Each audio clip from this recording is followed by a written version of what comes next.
പ്രിയമുള്ളവരെ, നമ്മൾ ഇന്ന് ഏറ്റവും അധികം കേട്ട് പഴകിച്ചൊരു വാക്കാണ് ഡിജിറ്റൽ ഇന്ത്യ. ഡിജിറ്റൽ ഇന്ത്യയുടെ പ്രാധാന്യത്തെക്കുറിച്ച് നമ്മൾ ചർച്ച ചെയ്യുമ്പോഴും ഇപ്പോഴും നമ്മൾ അതിനെപ്പറ്റി ബോധവാന്മാരായിട്ടില്ല എന്നുള്ളതാണ് ഈ സമീപ കാലഘട്ടങ്ങളിൽ എനിക്ക് മനസ്സിലായ ഒരു കാര്യം.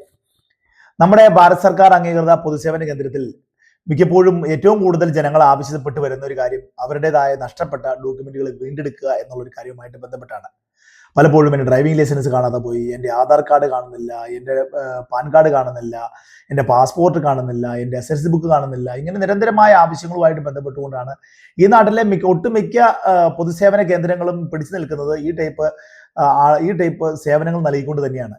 എന്നാൽ ഇതിനെല്ലാം ഒരു അറുതിയുണ്ട്. കാരണം ഏകദേശം വരുന്ന ഒരു 3-4-5 വർഷത്തിനുള്ളിൽ തന്നെ നമ്മളെല്ലാം നമ്മുടെ സ്വയം പര്യാപ്തത കൈവരിച്ചിരിക്കും. കാരണം നമ്മൾ ഇന്ന് കണ്ടുകൊണ്ടിരിക്കുന്ന ഈ മൊബൈലിലെ ഇതുപോലെ തന്നെ നമുക്ക് നമ്മുടേതായ ഡോക്യുമെന്റ്സുകളെല്ലാം കൃത്യമായി സർക്കാരിൻ്റെതായ ഒരു ഏകീകൃതമായ സംവിധാനത്തിലേക്ക് വരികയാണ്. അതാണ് ഡിജി ലോക്കറിൽ നമുക്ക് ഏത് തരത്തിലുള്ള രേഖകളും ഡൗൺലോഡ് ചെയ്തെടുക്കാൻ കഴിയാവുന്ന ഒരു സംവിധാനമാണ് ഡിജി ലോക്കർ. നമ്മുടെ മൊബൈലിൽ നമ്മൾ പ്ലേ സ്റ്റോറിൽ കയറി ഡിജി ലോക്കർ അടിച്ചു കഴിഞ്ഞാൽ ഡിജി ലോക്കർ നമുക്ക് ഡൗൺലോഡ് ചെയ്തെടുക്കാം. അതിനകത്ത് നമ്മുടെ ആധാർ കാർഡ് ഉൾപ്പെടെയുള്ള സംവിധാനങ്ങൾ ഇത് ചെയ്യാം. വരും സമയങ്ങളിൽ ഇതെല്ലാം നമ്മൾ അതിനകത്ത് അപ്ഡേറ്റ് ചെയ്തിട്ടിരുന്നാൽ ആദ്യ തുടക്കത്തിൽ നിങ്ങൾക്ക് ഡിജി ലോക്കർ ഉപയോഗിക്കുന്നതുമായിട്ട് ബന്ധപ്പെട്ടുകൊണ്ട് നിരവധിയായ സംശയം ഉണ്ടാകും. സമീപത്തുള്ള പൊതുസേവന കേന്ദ്രങ്ങൾ, ഭാരത് സർക്കാർ അംഗീകൃത പൊതുസേവന കേന്ദ്രങ്ങളിൽ നിങ്ങൾ ചെന്ന് കഴിഞ്ഞാൽ നിങ്ങൾക്ക് ഈ ഡിജി ലോക്കർ എങ്ങനെയാണ് കൃത്യമായി ഉപയോഗിക്കുന്നത് എന്നതിനെ കുറിച്ചുള്ള സേവനങ്ങൾ അവരത് കൃത്യമായി പഠിപ്പിച്ചു തരുന്നതായിരിക്കാം. അതുകൊണ്ട് തന്നെ ഈ പറയുന്ന ഇനി വരുന്ന കാലഘട്ടങ്ങളിൽ നമ്മൾ കാണിക്കുന്ന രേഖകൾ കൃത്യമാണോ ഇല്ലയോ എന്ന് ആർക്ക് പരിശോധിക്കണമെന്നുണ്ടെങ്കിൽ ഡിജി ലോക്കർ ത്രൂ ആണെന്നുണ്ടെങ്കിൽ അതിന് എല്ലാവിധ വെരിഫിക്കേഷൻ കഴിഞ്ഞതാണ്. നമുക്ക് യാതൊരുവിധ പ്രൂഫും കാണിക്കേണ്ട യാതൊരു ആവശ്യമില്ല. ഒറിജിനൽ ഡോക്യുമെന്റ് ഫിസിക്കലി നമ്മൾ പ്രസന്റ് ചെയ്യേണ്ട ആവശ്യമില്ല. ഡിജി ലോക്കർ തന്നെ അതിൻ്റെ അകത്ത് നമുക്ക് ഈ കൺസേൺഡ് ഡിപ്പാർട്ട്മെന്റിലേക്കോ അല്ലെങ്കിൽ ആ പറയുന്ന ആളുകൾക്ക് വാട്സപ്പിലോ നമുക്ക് ഈ സാധനം സെൻഡ് ചെയ്ത് കൊടുക്കാവുന്നതേ ഉള്ളൂ.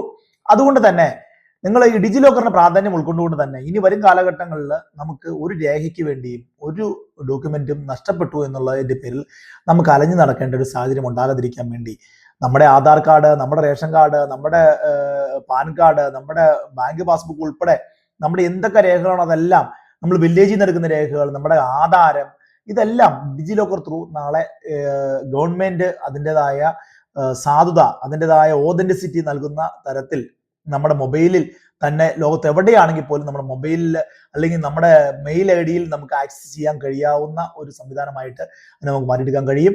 അതുകൊണ്ട് തന്നെ പ്രിയമുള്ള എല്ലാവരും ഏറ്റവും വിലപിടിച്ച ഒരു കാര്യമായി ഇത് കണ്ടുകൊണ്ട് തന്നെ ഇന്ന് തന്നെ നിങ്ങളുടെ എല്ലാവരുടെയും ഫോണിൽ നിങ്ങൾ ഡിജി ലോക്കർ ഡൗൺലോഡ് ചെയ്യണമേ എന്ന് വിനീതമായി അഭ്യർത്ഥിച്ചുകൊണ്ട് പുതിയ അറിവുമായിട്ട് ഞാൻ വീണ്ടും വരാം. നന്ദി, നമസ്കാരം.